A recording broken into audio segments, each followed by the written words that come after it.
எல்லாருக்கும் வணக்கம். இப்போ நம்ம எங்கே இருக்கோம் அப்படின்னு சொல்லிட்டு பார்த்தீங்கன்னா மாருதி சுசுகி அந்த இடத்துல தான் நின்றுக்கிட்டு இருக்கோம்.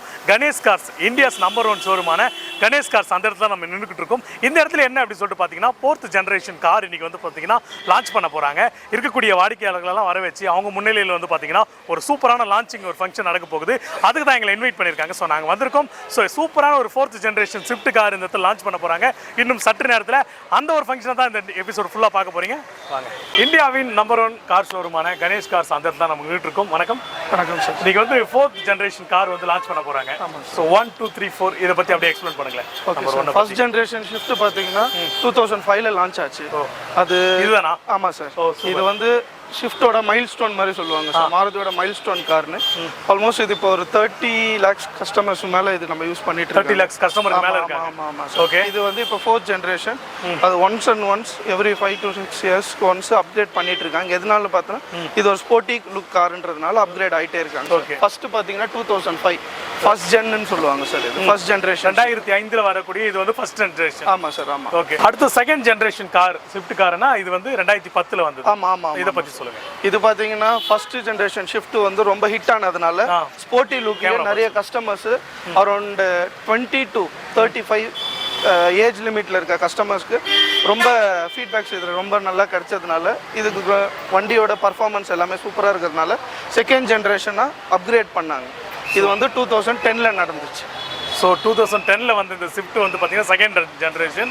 அடுத்து தேர்டு பார்க்கலாம். அடுத்து தேர்ட் ஜென்ரேஷனில் வந்து இந்த 2018ல வந்து இந்த ஸ்விஃப்ட்டை பற்றி இதை பற்றி கொஞ்சம் எக்ஸ்பிளைன் பண்ணுங்க. இது பார்த்தீங்கன்னா ஒரு பெரிய பிக் எல்யூஷன். 2010க்கு அப்புறமா ஷிஃப்ட் டிசைர்னு என்டரில் ஒரு செடான் டைப்பில் ஒரு வெஹிக்கிள் கொடுத்தாங்க. அதுக்கப்புறமா கஸ்டமர் சைட்லேருந்து ரொம்ப ஈகர்லி வெயிட்டிங். 2018ல தான் இந்த ஒரு new shift stage 6 Bharat stage 6ல லான்ச் பண்ணாங்க. இது ரொம்ப பெரிய ஹிட் ஆச்சு. அந்த அவ்வளோ எவல்யூஷனுக்கு அப்புறமா ரொம்ப கஸ்டமர் ஈகர்லி வெயிட்டிங்க்கு அப்புறமா ஷிஃப்ட் டிசைர்லேருந்து ஷிஃப்ட்னு ஒரு நியூ மாடல் லான்ச் பண்ணாங்க. அந்த வெஹிக்கிள் தான் இது. 2005 2010 2018 1 2 3 4ன்னு பார்த்தாச்சு. அடுத்து 4 2024ல வந்து வரக்கூடிய லான்ச் பண்ணக்கூடிய இந்த ஸ்விஃப்ட்டை பற்றி கொஞ்சம் எக்ஸ்பிளைன் பண்ணுங்கள் நேயர்களுக்காக. இது 2024க்கான நியூ மாடல் ஸ்விஃப்ட்டு. இது பேசிக்லேருந்தே பார்த்தீங்கன்னா 6 ஏர்பேக்ஸ் கொடுத்துருக்காங்க. நான் ஃபஸ்ட்டு சொன்ன மாதிரி 30 lakhs கஸ்டமர்ஸுக்கு மேலே இது ரொம்ப ஈகர்லி ஹிட்டான மாடல்ன்றதுனால மாருதி சைட்லேருந்து இது எங்களுக்கு ஒரு ஐகானிக் டிசைனாகவே கொடுத்துருக்காங்க. இந்த வெஹிக்கிளை வேறு எப்படி நாங்கள் கஸ்டமைஸ் பண்ணாலும் இதை எங்களால் இந்த பீக்கில் போய் டச் பண்ண முடியாது. ஆல்மோஸ்ட் பேசிக் வேரியண்ட்லேருந்தே 6 ஏர்பேக்ஸ் கொடுத்துருக்காங்க. இன்னும் நிறைய ஃபீச்சர்ஸ்லாம் ஆட் ஆன் வருது. அது நம்ம லான்ச்சுக்கு அப்புறமா என்னன்றது உங்களுக்கு கஸ்டமைஸ். ஓகே. 6 ஏர்பேக் கொடுத்துருக்காங்களா? இன்னும் ஃபீச்சர்ஸ் நிறைய கொடுத்துருக்காங்களா? உண்மையிலே ஸ்விஃப்ட் கார் அப்படின்னாலே மக்கள் மனசில் நீங்காவது இடம் பிடிச்சிருக்கு தான் சொல்லணும். எல்லாரோட மனசில் ஸ்விஃப்ட் கார் அப்படின்னா ஒரு தனி இடம் இருக்குது. அப்படிப்பட்ட ஸ்விஃப்ட்டில் ஒரு 4th ஜென்ரேஷன் கார் இன்றைக்கி வந்து லான்ச் பண்ணுறாங்கன்றது ரொம்ப சந்தோஷமாக இருக்குது. இன்னும் கொஞ்சம் நேரத்தில் வந்து லான்ச் பண்ண போகிறாங்க. ஸோ அதோட மாடல்ஸ் அதோட டிசைன் எல்லாருக்குமே காரை நேசிக்கக்கூடியவங்களுக்கு அது குறிப்பாக ஸ்விஃப்ட் காருக்குன்னு நிறைய ஃபேன்ஸ் இருக்கீங்க. ஸோ அவங்களுக்கு இந்த கார் எப்படி இருக்க போகுது அப்படின்னு சொல்லிட்டு ஒரு இதுவாக இருக்கும். நாங்களும் அந்த அளவுக்கு தான் வெயிட் பண்ணிக்கிட்டு இருக்கோம். இன்னும் சற்று நேரத்தில் வந்து பார்த்தீங்கன்னா லான்ச்சிங் நடக்க போகுது. ஸ்விஃப்ட் கார் 4th ஜென்ரேஷன் எப்படி இருக்க போகுது நம்ம எல்லாருமே பார்க்க போகிறோம். வாங்க. கணேஷ் கார்ஸ் உள்ள ஷோரூம்குள்ளே என்ட்ரு ஆகிட்டோம். ஸோ ஆக்சுவலாக வந்து பார்த்தீங்கன்னா 4th ஜென்ரேஷன் ஸ்விஃப்ட் கார் இன்றைக்கி வந்து லான்ச் பண்ணுறாங்க. ஆனால் சொல்லுங்க நாம அதாவது 4th ஜென்ரேஷன் கார் இன்றைக்கி லான்ச் பண்ணுறீங்க. இந்த காரோட ஸ்பெஷல் என்ன? இதோட அட்டகாசமாக நிறைய ஃபீச்சர்ஸ் இருக்குன்னு சொன்னாங்க. அதை பற்றி எங்கள் நேயர்களுக்காக சொல்லுங்கள். ஏன்னா இது வந்து பார்த்தீங்கன்னா 4th ஜென்ரேஷன் அப்படிங்கிறது வந்து பார்த்தீங்கன்னா மேக்ஸிமம் நம்ம வந்து ஃபஸ்ட்டு செகண்டு தேர்டு 4th இது வந்து 4th வந்து பார்த்தீங்கன்னா 2014ல 2005ல ஃபஸ்ட் லான்ச் பண்ணும்போது பார்த்தீங்கன்னா ஃபஸ்ட் ஜென்ரேஷன். அதுக்கப்புறம் 2008 அப்புறமே 2010 ப்ளஸ் வந்து 2024ல இப்போ வந்து பார்த்தீங்கன்னா 4th ஜென்ரேஷன் ஜாயின் பண்ணுறோம். இதில் வந்து பார்த்தீங்கன்னா நீங்கள் இது வரைக்கும் பார்க்காத ஷிஃப்ட்டில் வந்து ரொம்ப எப்படி சொல்கிறது பிரம்மாண்டமான ஒரு ஃபீச்சர்ஸ் எல்லாம் கொடுத்துருக்காங்க.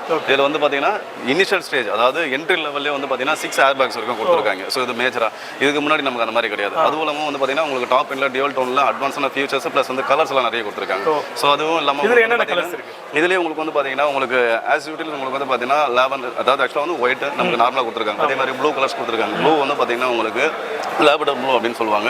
ஆரஞ்சு கலர் இருக்கும். லேவண்டர் ஆரஞ்சுன்னு கொடுத்துருக்காங்க கலர்ஸ். இது வந்து பார்த்தீங்கன்னா ஸ்பெஷலாக யூனிக்காக தனியாக கொடுத்துருக்காங்க. இது இல்லாமல் உங்களுக்கு வந்து பார்த்தீங்கன்னா டியூவல் டோனில் வந்து பார்த்தீங்கன்னா ரெட் வித் பிளாக், அதே மாதிரி வந்து பார்த்தீங்கன்னா white with black, blue with black, இந்த மாதிரி வந்து 3 டாப் அண்ட் மாடலில் மட்டும்தான் ZX ப்ளஸில் மட்டும் தான் நமக்கு இதில் வந்து கொடுத்துருக்காங்களே. ஸோ அது இல்லாமல் உங்களுக்கு பார்த்தீங்கன்னா 4 doors பவர் விண்டோஸ் வந்து பார்த்தீங்கன்னா உங்களுக்கு பேஸ் வேரியண்ட்லேருந்தே கொடுத்துருக்காங்க. இதில் மேஜராக வந்து என்னன்னா ஃபர்ஸ்ட் இது வந்து பார்த்தீங்கன்னா Z series அப்படிங்கிற ஒரு இன்ஜின் வந்து இதில் அனௌன்ஸ் பண்ணியிருக்காங்க. ஸோ இதுதான் வந்து இதில் ஃபர்ஸ்ட் டைம் நம்ம கொடுத்துருக்காங்க Z series இன்ஜின்.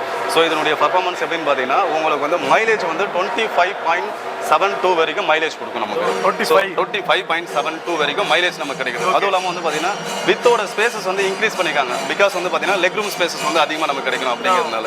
ஸோ இதெல்லாமே வந்து பார்த்தீங்கன்னா மேஜர் அதிகமான அட்வான்டேஜஸ் நம்ம கொடுத்துருக்காங்க. வந்தால் எல்லாருக்குமே ரொம்ப பிடிக்கும். கண்டிப்பாக டெஃபினட்டாக சார். ஏன்னா இன்னைக்கு வந்து டீசல் வேரியன்ட் இல்லாத ஒரே காரணத்தினால மாருதியிலே டீசல் கிடையாது.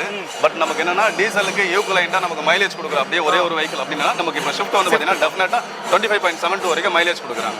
டெஃபினட்டாக இது பெரிய ஃபீச்சர்ஸ் தான் நமக்கு. அதாவது இந்த லுக்கு எல்லாருக்குமே பிடிக்கும்னு சொல்றீங்க. டெஃபினட்டாக சார். இது வந்து ஐகானிக் லுக்குன்னு வாங்க நமக்கு இப்போ கொடுத்துருக்கதே வந்து பார்த்தீங்கன்னா ஐகானிக்கான லுக்கு நமக்கு கொடுத்துருக்காங்க. ஸோ இதை நீங்கள் லான்ச் பண்ணும்போது தெரியும் உங்களுக்கு. இந்த வெஹிக்கிளோட ஃபுல் ஃபீச்சர்ஸும் தென் மாடல் எல்லாமே நீங்கள் பார்க்கும்போது தெரியும் உங்களுக்கு. இன்னும் கலர் எல்லாமே லான்ச் டெஃபினட்டாக இன்னும் ஒரு கரெக்டாக ஒரு மேக்ஸிமம் ஒரு ஹாஃப் அன் ஹவர்க்குள்ள நம்ம லான்ச் பண்ணுவோம். எல்லாரும் வெயிட் பண்ணுங்க. இன்னொரு கொஞ்ச நேரத்தில் ஓப்பன் பண்ண போறாங்க, லான்ச் பண்ண போறாங்க. எல்லாருக்குமே இந்த மாடல் ரொம்ப பிடிக்கும்னு மைலேஜ் நிறைய சொல்லியிருக்காங்க. கண்டிப்பாக உங்களுக்கு ஏற்ற பெஸ்ட்டான ஒரு ஸ்விஃப்டாக தான் எல்லாருக்குமே அமையும்னு சொல்லிட்டு நினைக்கிறோம். Thank you sir. கண்டிப்பாக sir. Thank you. Once again, welcome you all and